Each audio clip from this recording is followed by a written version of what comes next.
Donc ici, vous avez l'aspirine, puis on a le Xarelto qui est parmi la nouvelle classe des anticoagulants. Ce sont ces deux médicaments qu'on a combinés pour réduire les risques de maladies cardiovasculaires. Mais l'aspirine est prescrite à large échelle, en fait, pour la prévention des problèmes cardiovasculaires. Combiné à cette petite pilule rouge qu'on voit ici, le Xarelto, c'est ça? Oui. Ça aurait un effet.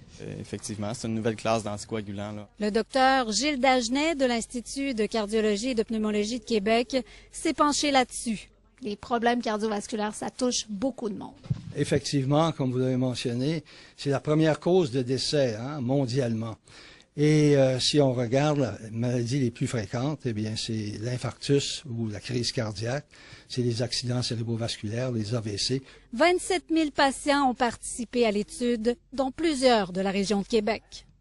Et ça a été concluant. Alors, effectivement, l'étude qui a été cessée précocement, c'était à cause de la combinaison, petite dose de rivaroxaban avec l'aspirine, et on avait une diminution du risque de 24% de décès cardiovasculaires, d'AVC et aussi de crise cardiaque. On a noté plus d'hémorragie qu'avec l'aspirine, correct?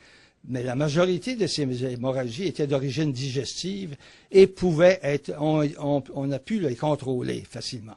Mais si on regarde les hémorragies mortelles, les hémorragies, par exemple, qui vont occasionner une hémorragie cérébrale, il n'y avait pas de différence entre la combinaison et aussi l'aspirine seule.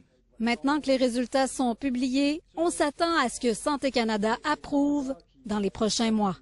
Dany Côté, TVA Nouvelles, à Québec.